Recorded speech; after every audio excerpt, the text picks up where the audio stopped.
Based on that, when you talk about customers, what is the average need for an Amatas customer?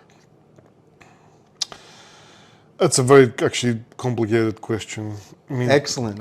I like that. yeah, because I'm not trying to make it difficult to answer. I'm just saying that it really depends. Okay. It really depends on the context and in the industry and what the customer level of maturity is and so on and so forth. But if we want to answer this question, we have to define several kind of components which are related to it.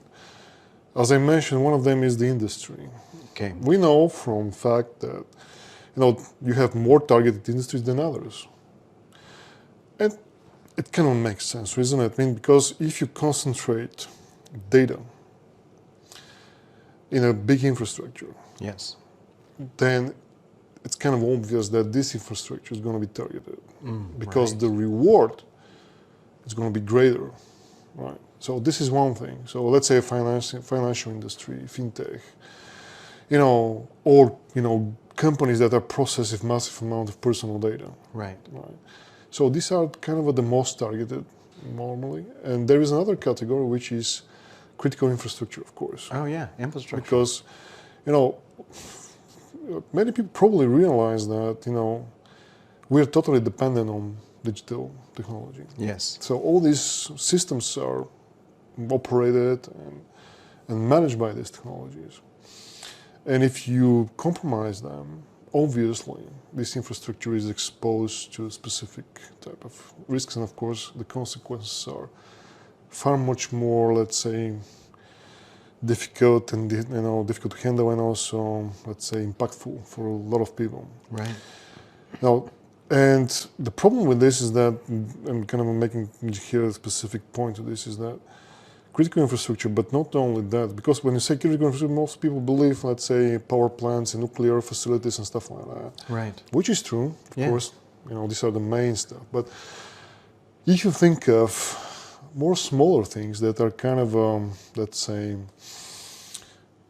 how can I say, they kind of small technologies, let's say OT or IoT, but if you combine them and kind of create, let's say, an infrastructure based on them, this is also critical in many ways. Oh, good point. So, it may be some kind of a sensor, which, what's going to happen if you just attack this sensor? Well, if we're talking about just the sensor itself, yeah, it's not really that problematic, but think of this in the context of, something that actually it's made of this, let's say thousands and thousands of sensors and connected together. Right. So this is something that has a ripple effect on the overall, let's say, service or or facility that actually it's kind of based on these technologies. Right. And there is another aspect of this. Even if we are talking about something like, say, something small, the difference between having just a computer in front of being hacked and this technology being compromised, the result can be very different in terms of, let's say, if we're talking about medical device, for example, or something that manages, let's say, traffic lights, Right. or stuff like that, somebody can die, basically, and we know that it already happened, and it happens all the time. So if a medical device gets compromised, a person may lose his life. So if you hack your computer, you're not going to die. So it's completely different, let's say, problem that you need to tackle. So you see, it's not just about the large scale, big stuff that everybody can see, understand conceptually, but we are so dependent on different small things in our societies that if you compromise those little things simultaneously, right. you can have a greater impact on a lot of other things. Right. Moreover, from previous, let's say, some years ago, we know for a fact that if you compromise many of these kind of technologies like that, and you can use them for bigger attacks and to compromise other systems and so on. So like a launch pad. Yeah, for example, Mirai botnet. This is a typical example for that, which is primarily made of IoT devices, smart fridges, CCTV systems, and so on and so forth. Right. So this is just a small example. Okay. So Going back, from this U-turn, so about the industry. So it's important to remember that everything has to have a context. But we have this kind of industry that is mostly targeted. And there is another example which doesn't fit there. It's kind of healthcare.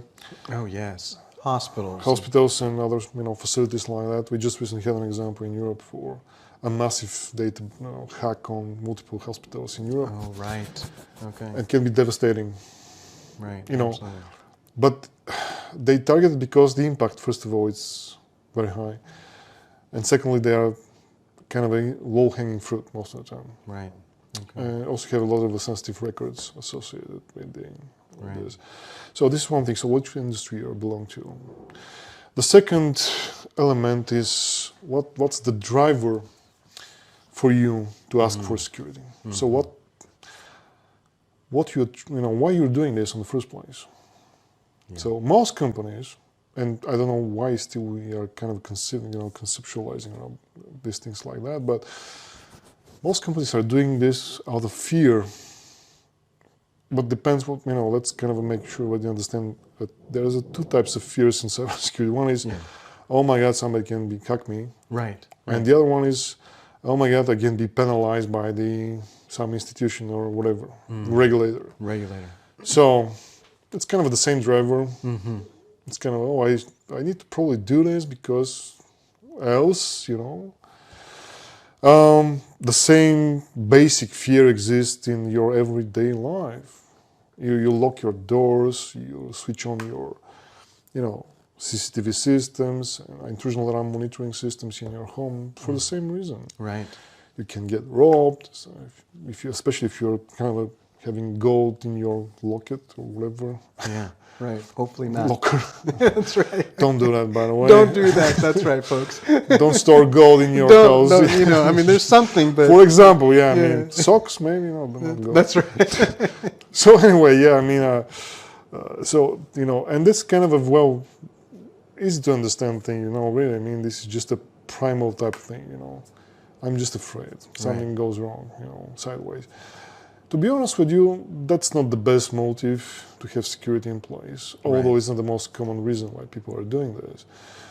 And moreover, it's not that fear of a crime that much because, let's say, people are bombarded all the time with the news of companies being hacked and compromised all the time. Right, that's right.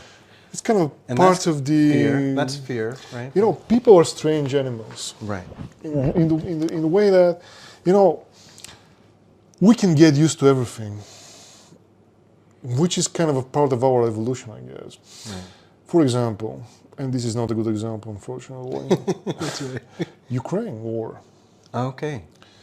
You see, I vividly remember when I saw the first troops moving the border from Russia to Ukraine. Right. And everybody was, oh my God, what's going on? And we have video streams from the streets of Ukraine, buildings being demolished, and people are wondering, and they're shocked and everything. Now it's just part of the news. Right. We're used to it. Now we're used to it. And just it's like a noise. It's not like something that you're paying attention to that much. Right. We switch to kind of getting over it. Even though it's not over. If it's not in over. Our mind. But even people in Ukraine are like that. Right, right. If you're not directly in the front line, right, you go by your business. Out of sight, out of mind. Yes. The same happens with security. Right. Everybody knows, there have been hacks and companies are losing a lot of money and they're compromised all the time and everything happens in front of your eyes all the time. Right. But you are, how can I say, used to it. Right. So your perception of risk is different. Right. So saying this means that risk misperception is always going to be part of this. Right. You underestimate or overestimate the risk. Right. Depends on how familiar you are with the risk. Right. And how you're accustomed to it. That makes sense. So, saying this, that's what I'm saying, that the fear is not the best driver for investing in security and makes things in the way that you are supposed to make them. Right. So that's kind of the second element. Okay. why you do security. You know, and so, you know, the other one is, of course, is the regulations. That's kind of the main driver, right? Right. And the third element is because you think strategically. Okay. Right. Let me put it this way. If you believe having a business running on computers and stuff, right, whatever technology you can imagine, doesn't really matter. Everything is in the net, in the internet, everything connected, everything is digitalized. Right. Well, this of course doesn't apply to miners and people that's selling vegetables on the market. I mean, probably they can survive without computers. And Yes, that's right. or agriculture, for example. You know, Right. your cows don't need ChatGPT. That's right. That's right. They need just somebody to go there and do, That's do right. their job, right? That's right. You know, there is no such thing like a shepherd GPT or That's right. whatever. Horses. So, you know, aside from this, of course, you know, type of businesses, every business that runs on computer, if you believe that you will be on the market without understanding the importance of cybersecurity, you don't belong into the future. That's pretty much obvious to me. Right. But this should not be kind of part of this fear-mongering game. Right. I hate this type of game. We should not try to scare people. Do you know what's going to happen with you if you don't invest in security? No, come on, just a sec. So the third element is strategically understanding the importance and the value of cybersecurity. Okay. And this is the main reason why companies should invest in this. But again, in the future, business without cybersecurity is impossible. Right. Simply will not be able to exist on the market. Not because somebody may have, oh, well, this is kind of obvious observation, but because you will not be able to compete on the market properly. Right. You know, it's kind of a very simple if you think of it. Absolutely. It's very straightforward. Which customer you're gonna trust you if you don't provide protection to their data, for example? What's gonna be like this? What's gonna be this kind of a creature? Oh, I don't care about my data. Maybe we have people like that. I don't know. But probably this is not your target customer. That's right. I've not seen them. I'm not sure about that. Could be. If this is your target market, That's right. oh, go for it. I mean, That's right. try to find people that don't care about the data and their money and their well-being or whatever. Maybe, you know, people like this exist, of course. That's right. So, you know, cybersecurity is strategic investment. Okay. It actually makes your business more agile, more adapted, more competitive, and more successful overall. Okay. So this is my favorite type of customers. Excellent. These are the customers that I'm trying to work with.